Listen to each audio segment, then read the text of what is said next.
Hello, this video is about the question, why would it be useful to talk about it? So, there are two elements to this. We're going to start with the fact that it's not always talking, and that's a helpful thing to bear in mind.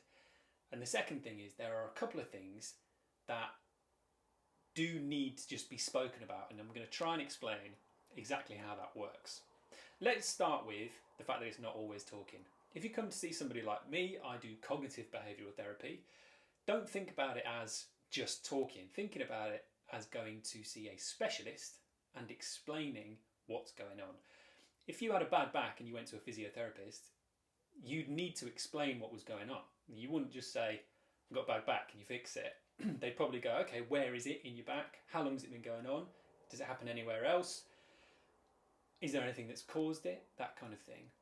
And if you can talk about that and you can explain it, the physiotherapist has got a better chance of going, right, okay, I think it's probably this, and I think these things are going to be the best things to help. Therapy isn't always just talking. A lot of the time it is, we've got a load of practical stuff that might help you, but we need to know what's going on for you specifically before we can actually tell you what's going to help you. So, think about it more as going to a specialist and having to explain a bit about what's going on so that they can help you.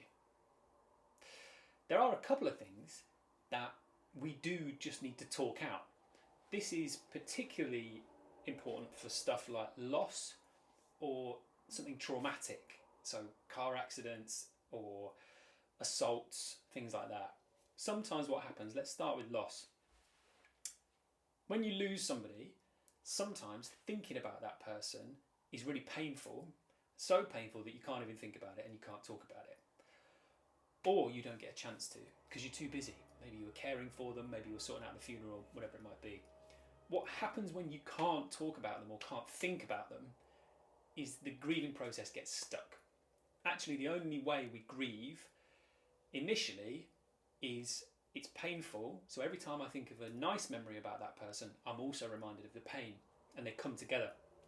And it's overwhelming, so I'd rather not think about them at all. But that's a problem for me maybe because I never get to think about them. And I want to be able to think about them. The way we get there is to think about them, is to talk about them. Sometimes you can't do that with your friends and family because maybe they just don't get it, or maybe they just keep saying really unhelpful things. So talking it over and getting it out helps your brain sort out the painful memories, sort out the useful memories, so that you can keep the useful memories without overwhelming pain. The same applies to trauma, so things that have happened that are really traumatic. Actually, if you can talk it out, eventually get to the point where you can remember what's happened without overwhelming pain. And you get there by going over it a few times.